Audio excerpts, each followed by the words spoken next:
بسم اللہ الرحمن الرحیم۔ السلام علیکم، میں سمیع ابراہیم ہوں۔ آپ ہمارا یوٹیوب اور فیس بک چینل دیکھ رہے ہیں۔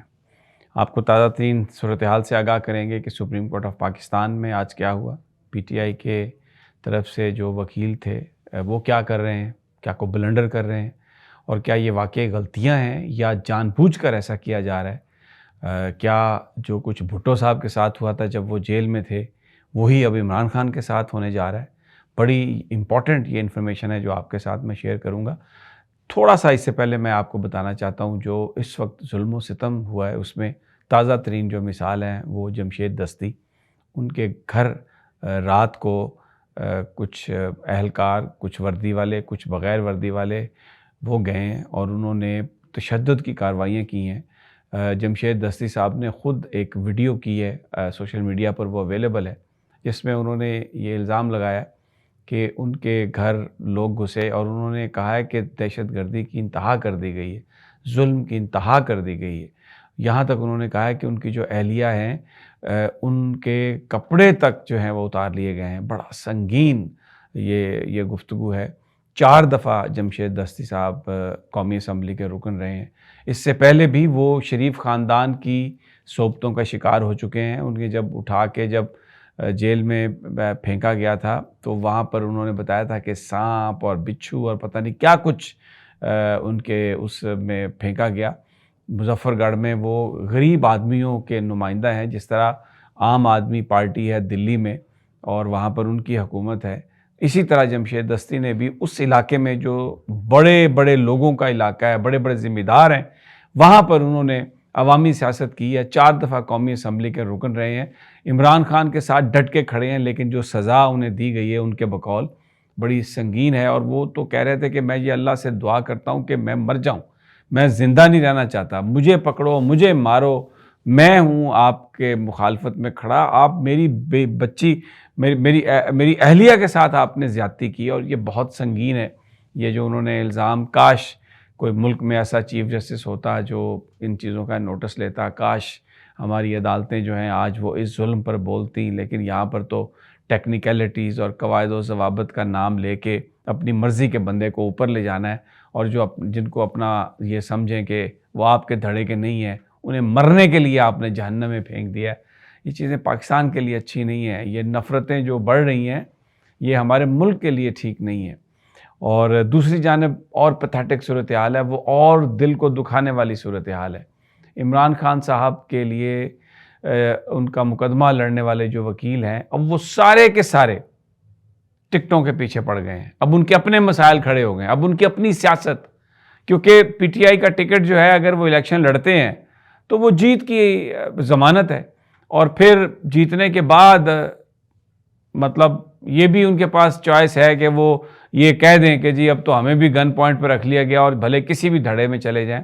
یہ ہو رہا ہے، یہ ہوتا ہے۔ بہت سارے لوگ فرمائشی پروگرام کرتے ہیں کہ جی ہمیں گرفتار کر لیں، ذرا ڈال دیں اندر تاکہ ہمیں وسائل نہ خرچ کرنا پڑے اور ہمیں کہیں پہ جانا نہ پڑے، اور آپ کو بھی ہم خوش کر رہے ہیں۔ تو یہ ڈبل وہ دھاری تلوار ہوتے ہیں۔ تو آج سپریم کورٹ آف پاکستان میں وکیل پیش ہوئے اور انہوں نے کہا کہ جی ہم بات کرنا چاہتے ہیں، اور اس وقت پاکستان میں جو صورتحال ہے تو اس پر قاضی فائز عیسیٰ صاحب جو ایک 3 ممبر بینچ کی سربراہی کر رہے تھے، جس میں جسٹس مسرت ہلالی اور وہ تھے محمد علی مظہر صاحب تھے، تو انہوں نے قاضی فائز عیسیٰ صاحب نے کوئی ایسا اندیا نہیں دیا کہ وہ کوئی ریلیف دیں گے۔ انہوں نے بڑا منہ بنا کے انہوں نے کہا کہ یہ بعد میں کرتے ہیں، بعد یہ جب وقفے کے بعد جب ختم ہو جاتے ہیں کیس تو پھر آپ آئیے گا۔ یعنی وہ جو اس وقت ڈگریوں کے کیس چل رہے تھے، وہ جو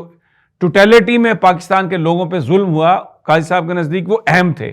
انہوں نے اپنے جو وہ سوچتے ہیں اور جو انہوں نے ریلیف دینا ہے وہ تو ایک اندیا انہوں نے دے دیا تھا بالکل، کہ اگر وہ سننے کے لیے تیار نہیں ہے اور وہ کہہ رہے ہیں کہ جی وقفے کے بعد آپ آئیے گا، ان کے نزدیک یہ جو لوگ اغوا ہو رہے ہیں، یہ جو گرفتار ہو رہے ہیں، جو ڈی آر اوز نے کیا ہے، ان کے نزدیک اس کی کوئی اہمیت ہی نہیں ہے۔ جو جمشید دستی کی ویڈیو چل رہی ہے، جو عمر ڈار کے ساتھ ہوا ہے، جو باقی میاں آباد کے گھر ہوا ہے، جو یعنی جن لوگوں کے گھروں کو توڑا پھوڑا گیا، ایون رشید بھٹی لاہور میں ان کے گھر جس طرح گئی ہے پولیس اور ان کے گھر کو سارا توڑا ہے، تو وہ اس میں کوئی انٹرسٹڈ نظر نہیں آئے سننے میں. انہوں نے کہا جی وقفے کے بعد آپ آئیے گا.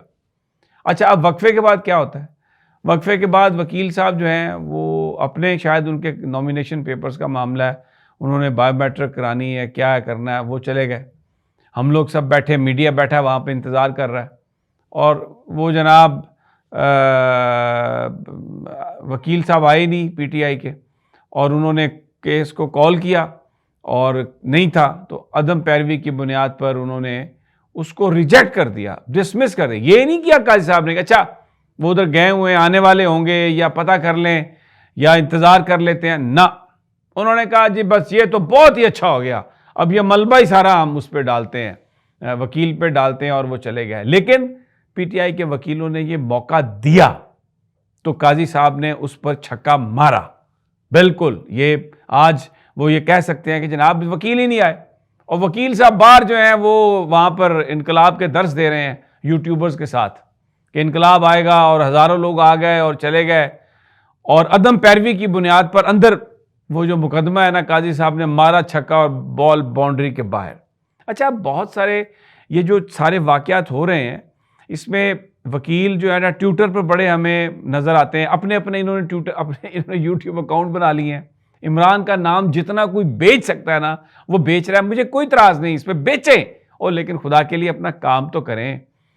صحیح کہہ رہی تھی علیمہ خان صاحبہ, میری ان سے بات ہوئی, وہ کہہ رہی تھی کہ یہ وکیل ٹکٹوں کے پیچھے پڑ گئے ہیں, اور یہ مطلب کاغذات نامزدگی تک انہوں نے خان کے غلط داخل کرا دیے ہیں, اور کہیں پر کوئی بات کرنے والا نہیں ہے. اب آج جو پاکستان میں جو کچھ ہوا, آج 30-40 وکلاء کو ہونا چاہیے تھا سپریم کورٹ میں قاضی فائز عیسی صاحب کے سامنے, اور انہیں بتاتے کہ جناب یہ کیا ہوا ہے.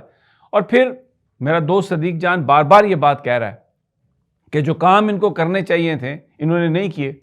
بھئی جس ڈی آر اوز نے پیپر ریجیکٹ کیے ہیں, کوئی 2 سال سے لگا ہوا ہے, کوئی 1.5 سال سے لگا ہوا ہے, وہ ان کا ڈیٹا ہوتا کہ کتنے کسی ڈپٹی کمشنر نے, ایڈیشنل ڈپٹی کمشنر نے وہ ایم پی او کے تحت بندے گرفتار کیے ہیں, کتنوں کو پکڑا ہے, کتنوں نے کیا کیا ہے, کتنے عرصے سے وہ ہے.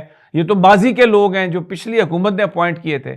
یہ کوئی انفارمیشن, اگر یہ انفارمیشن وہ رکھیں سپریم کورٹ کے سامنے اور سپریم کورٹ فیصلہ نہ کرے تو پھر میڈیا ان کو ہائی لائٹ کرے, لیکن کوئی گراؤنڈ ورک نہیں ہے, کوئی اس طرح کا کام ہمیں نظر نہیں آ رہا اس وقت. عمران اکیلا ہے, میں آپ کو بتا دوں, عوام کی سپورٹ ہے, اس کے علاوہ یہ جو سارے جو کرتے دھرتے ہیں میں آپ کو بتا رہا ہوں یہ اپنے لیے کام کر رہے ہیں, اپنی ٹکٹوں کے لیے کام کر رہے ہیں, ان کے اپنے جو معاملات ہیں وہ زیادہ اہم ہیں. خان, پاکستان کے عوام, تحریک انصاف, کوئی بندہ اس کی طرف توجہ نہیں دے رہا. اور مجھے یہ بھٹو صاحب کا زمانہ یاد آ رہا. آپ کو پتا ہے جب بھٹو صاحب کے خلاف مقدمہ قتل سپریم کورٹ میں تھا تو ججز کی اکثریت جو تھی وہ ذوالفقار علی بھٹو کو بری کرنا چاہتی تھی, لیکن مقدمہ جس انداز میں لڑا گیا, جس انداز میں دلائل کو لمبا کیا گیا, موقع مل گیا, 2 ججز علالت کی وجہ سے اور ریٹائر ہو گئے, جس کی وجہ سے, اور وہی 2 ججز تھے جو بری کرنا چاہتے تھے ذوالفقار علی بھٹو کو. یہ وکلاء سب آپ کو بتا دیں گے جو اس زمانے کے ہیں. اور پھر جب وہ مطلوبہ نمبر حاصل ہو گیا ضیاء الحق کو, تو سپریم کورٹ سے انہوں نے ذوالفقار علی بھٹو کو سزائے موت سنوا دی. بتانے کی ضرورت ہے سپریم کورٹ میں, آج کنفرنٹ کرنے کی ضرورت ہے. چیف جسٹس بلینکٹ میں آپ کو کوئی ریلیف نہیں دے گا, تو کون کون کیا کر رہا ہے اس کا ڈیٹا ہوتا, وہاں پر ججز کے سامنے پیش کیا جاتا, میڈیا کو لیک کیا جاتا, ریلیز کیا جاتا, تو پھر آج شاید سپریم کورٹ سے میسج آپ فورسبلی یعنی دلائل کی بنیاد پر لے سکتے, ایسا ایویڈنس دیتے کہ وہ ادھر ادھر ہو ہی نہ سکتے. لیکن آپ تو اپنی ٹکٹوں میں پڑے ہوئے ہیں. صحیح کہہ رہے ہیں سب لوگ, علیمہ خان بھی صحیح کہہ رہے ہیں, اور مجھے اس میں ایک بو ہے کسی اور چیز کی. آئی اسمیل اے ریٹ. یہ جو لوگ نہیں آئے, اپنے اپنے چکروں میں پڑ گئے ہیں, مجھے نہیں پتا کس کس کے لیے کون کون کام کر رہا ہے. اللہ ہم سب پر رحم کرے. دل آج بہت دکھا ہوا ہے سب کچھ دیکھ کے. اللہ نے